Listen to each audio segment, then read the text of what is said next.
जयपुर से खबर, जहां झालाना में सांसें थाम देने वाला मंजर नजर आया। मादा लेपर्ड चंदा का हाई वोल्टेज शिकार प्रयास। गाइड चंद्र प्रकाश सैनी के साथ ही पर्यटकों के सामने अचानक बदल गया पूरा सीन। रूट नंबर 2 के लालाकुंड वाटर पॉइंट पर घटी यह रोमांचक घटना।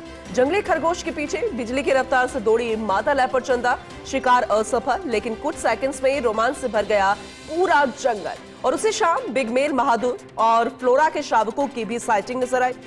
अब क्या दिख जाए वाला झालाना का जुमला फिर से पूरी तरह सच साबित होता हुआ नजर आ रहा है। बेहद महत्वपूर्ण जानकारी आप तक पहुंचा रहे हो और उतनी ही खूबसूरत तस्वीरें भी जरा देखिए। और ये खूबसूरत इसलिए वन्य प्रेमियों के लिहाज से, और अगर टूरिज्म के लिहाज से देखा जाए तो ये वाकई में बहुत ज्यादा रोमांचक घटना घटी है। दिल थाम देने वाली ये घटना, ये मंजर, मादा लेपर्ड चंदा का हाई वोल्टेज शिकार प्रयास।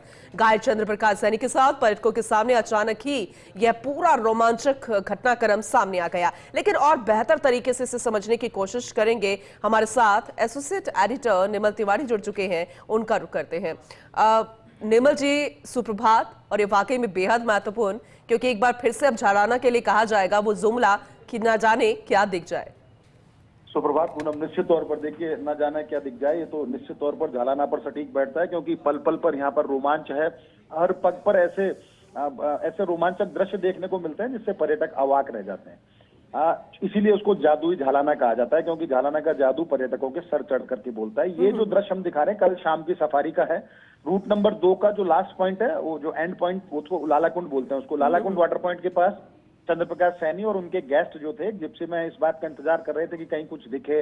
बहुत देर हो गई थी उनको खड़े खड़े कि अचानक एक सरपट दौड़ता खरगोश उनको नजर आता है। जंगली खरगोश, वो बहुत तेजी से दौड़ रहा था और पलक झपकते ही उसके पीछे जो मादा लेपर्ड चंदा है वो एकदम बहुत तेजी से दौड़ लगाती नजर आई। जिंदगी और मौत की एक ऐसी ऐसी दौड़ शुरू हो गई जिसको देखकर पर्यटक एकदम अवाक रह गए। हालांकि इसमें जिंदगी जीत गई, खरगोश चंदा के हाथ नहीं आया, क्योंकि खरगोश तो खरगोश है, दौड़ने में खरगोश का कोई सानी नहीं। और चूंकि आसपास झाड़ियां थी, उसमें जाकर के वो एकदम से घुस गया और घुस करके दूसरी तरफ निकल गया और चंदा हाथ मलते रह गई। लेकिन ये जो दृश्य था वो इतना रोमांचित करने वाला था कि जो पर्यटक वहां पर थे जिप्सी के अंदर, वो जिप्सी में खड़े खड़े उनके रोंगटे खड़े हो गए। एकदम ऐसा एहसास हुआ उनको कि वाकई ये जादुई झालाना है, यहाँ पर कुछ भी घट सकता है, कभी भी घट सकता है। और उसी समय कुछ ही देर बाद जब वो वापस वहां से लौट रहे थे तो उनको जो बिग मेल लेपर्ड है बहादुर, वो वहां पर दिखा।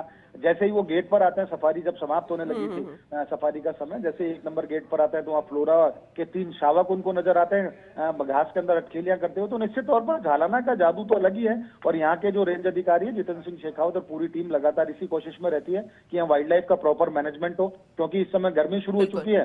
तो ऐसे में वाटर पॉइंट्स के ऊपर उनमें वाटर की जो प्रॉपर जो सप्लाई है वो बनी रहे, ताकि वाइल्ड लाइफ किसी तरह से जंगल से बाहर ना जाए। तो बहुत तमाम तरह की कोशिशें की जाती हैं। ग्रासलैंड विकसित की जा रही है, नई सीड बॉल्स तैयार की जा रही है। मानसून के अंदर उनको सीड बॉल्स को ड्रोन के जरिए उनको पहाड़ी क्षेत्रों में चैस्मोफाइट जो जगह होती है उसको चैस्मोफाइट बोलते हैं, जहां पहाड़ के बीच में जो दरारें होती हैं उनमें मिट्टी की दरारें, उनमें पौधे उगाने की जो पद्धति होती है उसको चैस्मोफाइट बोलते हैं। तो बहुत सारे तमाम तरह के प्रयास हो रहे हैं, लेकिन ये जो दृश्य था निश्चित तौर पर रोमांच पैदा करने वाला दृश्य था। यही कारण है कि झालाना के अंदर जितने भी बॉलीवुड सेलिब्रिटीज हैं, स्पोर्ट्स जगत की हस्तियां हैं, कॉर्पोरेट सेक्टर की हस्तियां हैं, वो यहाँ आती रहती हैं, क्योंकि इन्हीं रोमांच के कारण ही वो उनको जब यहाँ आते हैं तो उनको झालाना आकर्षित करता है। लेकिन फिलहाल तो ये दृश्य जोरदार था और बहुत दिनों तक जो पर्यटक जिन्होंने इस दृश्य को देखा है उनके जहन में ये आने वाले काफी लंबे समय तक ये जो दृश्य है वो उनके जहन में कायम रहेगा। और निश्चित तौर पर झालाना का जो जादू है इसी तरह से बरकरार भी रहेगा। पूनम, बिल्कुल आपने सही कहा। बहुत शुक्रिया विस्तृत रूप से इस जानकारी के लिए आपका, निर्मल जी।